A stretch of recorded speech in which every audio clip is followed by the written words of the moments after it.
Hi guys, నా పేరు Lokesh. Welcome to cricket ముచ్చట్లు. సో రీసెంట్గా బీసీసీఐ ఒక మెగా ఆక్షన్ గురించి ఒక బిగ్ మీటింగే కండక్ట్ చేసింది. సో ఆ మీటింగ్లో ఏమేం డిస్కషన్స్ జరిగినాయి, ఏమేం డిమాండ్స్ జరిగినాయి, సో ఫైనల్గా బీసీసీఐ ఏం కన్క్లూజన్స్ ఇచ్చింది ఐపీఎల్ టీమ్స్కి, సో వీటన్నిటి గురించి కూడా మనం డిస్కస్ చేసుకుందాం.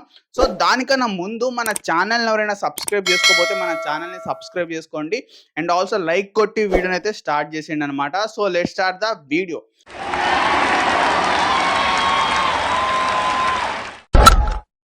సో ముందుగా ఒక డిమాండ్ అయితే జరిగింది. ఒక పాయింట్ మీద డిమాండ్ అయితే జరిగింది. సో ఆ డిమాండ్ ఏంటంటే ఒక 6 టీమ్స్ కలిసి మాకు మినీ ఆక్షన్ కావాలి ఈ ఇయర్. ఐపీఎల్ మెగా ఆక్షన్ వద్దు అని చెప్పి డిమాండ్ చేశారు. సో ఆ 6 టీమ్స్ ఎవరు అంటే ఫస్ట్ టీం వచ్చేసి KKR, SRH, GT, Mumbai, CSK and also RR team, Rajasthan team. So ఈ 6 టీమ్స్ కలిసి మాకు మినీ ఆక్షన్ కావాలి ఈ ఇయర్, మెగా ఆక్షన్ వద్దు, మెగా ఆక్షన్ ఎవ్రీ 5 ఇయర్స్ కానీ 6 ఇయర్స్ కానీ చెయ్యండి, ఎందుకంటే టీంని మేము మళ్ళీ రీబిల్డ్ చేసుకోవాలి అని చెప్పి వాళ్ళు ఈ డిమాండ్ అయితే బీసీసీఐ ముందు పెట్టారు. అండ్ ఆల్సో ఇదే కాకుండా ఇంకో డిమాండ్ అయితే ఇంకో 4 టీమ్స్ వచ్చేసి మాకు మినీ ఆక్షన్ వద్దు, మెగా ఆక్షనే కంపల్సరీ కావాలి అని చెప్పి 4 టీమ్స్ అయితే డిమాండ్ చేసి, ఆ 4 టీమ్స్ ఎవరంటే ఫస్ట్ వచ్చేసి RCB, Punjab, LSG and also DC. So ఈ 4 టీమ్స్ వచ్చేసి మాకు మినీ ఆక్షన్ వద్దు, మెగా ఆక్షనే కావాలి అని చెప్పి వీళ్ళు డిమాండ్ చేశారు. వీళ్ళు ఏంటంటే వాళ్ళ టీమ్స్ అనేది లాస్ట్ ఫ్యూ ఇయర్స్ నుంచి సరిగా పర్ఫార్మెన్స్ చేయడం లేదు కాబట్టి మళ్ళీ టీంని రీబిల్డ్ చేసుకుందామని వీళ్ళు మెగా ఆక్షన్ వైపు డిమాండ్ చేశారు. సో ఆ 6 టీమ్స్ ఏంటంటే ఆల్రెడీ మేము టీంని మంచిగా రీబిల్డ్ చేసుకుందాం, మళ్ళీ మెగా ఆక్షన్ అంటే మళ్ళీ రీబిల్డ్ చేసుకోవాలి, మళ్ళీ ఫ్యూ ఇయర్స్ పడుతుంది కాబట్టి మాకు మెగా ఆక్షన్ వద్దు, మినీ ఆక్షన్ కావాలని చెప్పి వాళ్ళు డిమాండ్ చేశారు. సో బీసీసీఐ దీనికి ఏం కన్క్లూజన్ ఇచ్చింది అంటే వీడియో లాస్ట్ వరకు చూస్తే మీకు అర్థమవుతుంది. ఇది ఒక పాయింట్ అనమాట. సో నెక్స్ట్ పాయింట్ గురించి ఏం డిబేట్ జరిగిందంటే నెక్స్ట్ పాయింట్ ఏంటంటే ఒక బిగ్ ఫైట్ జరిగింది, ఒక బిగ్ ఆర్గ్యుమెంట్ జరిగిందని చెప్పి మన అందరికీ న్యూస్ అయితే స్ప్రెడ్ అవుతుంది.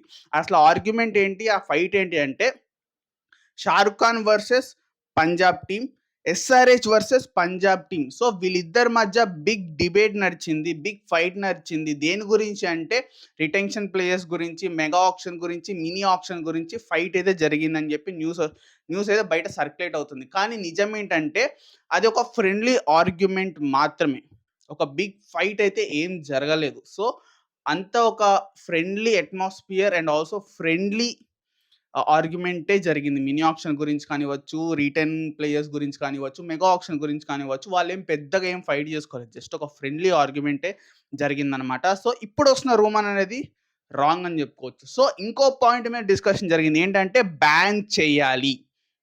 ఏం బ్యాన్ చేయాలి, ఎవరిని బ్యాన్ చేయాలి, ప్లేయర్స్ని బ్యాన్ చేస్తారా అంటే లేదు, ఫారెన్ ప్లేయర్స్ని బ్యాన్ చేయాలి అని చెప్పి ఒక ఫ్యూ ఐపీఎల్ టీమ్స్ అయితే ప్రపోజల్ పెట్టింది బీసీసీఐకి.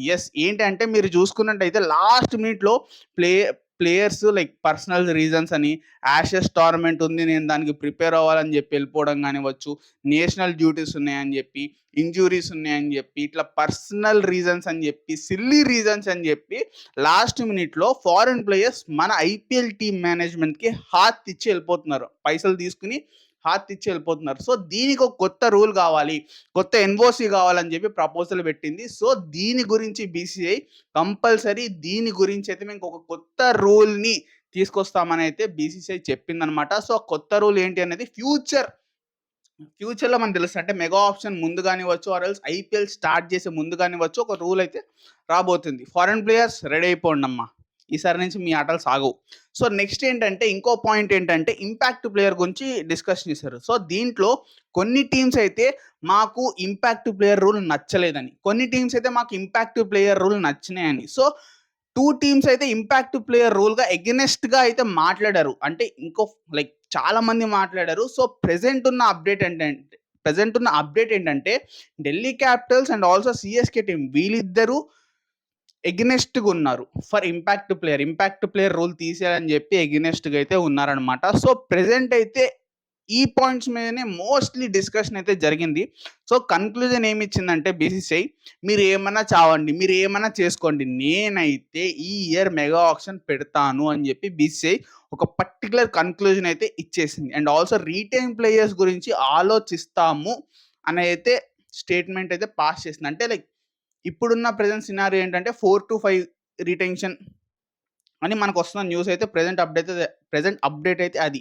So IPL management like IPL teams ఏమంటున్నాయంటే మాకు 6-7 ఆర్ 7-8 రిటెన్షన్స్ కావాలి అని చెప్పి వాళ్ళు ప్రపోజల్ పెట్టారు కదా. సో దాని గురించి మేము డిస్కస్ చేసి ఏ విషయం అనేది మీకు చెప్తాము అనేది చెప్పారనమాట. సో లాస్ట్ కన్క్లూజన్ అయితే ఇదే వచ్చింది. సో దీంట్లో ఇంకేమైనా అప్డేట్స్ వస్తే నేనైతే మీ ముందుకి వీడియో రూపంలో తీసుకొచ్చేస్తాను అనమాట. సో ప్రెజెంట్ డిస్కషన్ అయితే వీటి మీదనే జరిగినాయి. ప్రెజెంట్ మీటింగ్ కూడా వీటి మీదనే జరిగినాయి అనమాట. సో ఇదనమాట mega auction update, mega auction meeting, IPL update and also ఇది వచ్చేసి ఐపీఎల్ ఎపిసోడ్ నెంబర్ 4 మంది. స్టార్టింగ్లో చెప్పడం మర్చిపోయినా, సారీ. ఐపీఎల్ ఎపిసోడ్ 4 మందిది. సో రిమైనింగ్ ఎపిసోడ్స్ ఏమైనా మీరు మర్చిపోతే చూసేయండి. అండ్ ఆల్సో మన ఛానల్ ఎవరైనా సబ్స్క్రైబ్ చేసుకోకపోతే సబ్స్క్రైబ్ చేసుకోండి. లైక్ కొట్టకపోతే లైక్ కొట్టేసేయండి. ఎందుకంటే మీలాంటి నాలాంటి మనలాంటి క్రికెట్ లవర్స్ గురించే క్రికెట్ ముచ్చట్లు channel. Thank you for watching.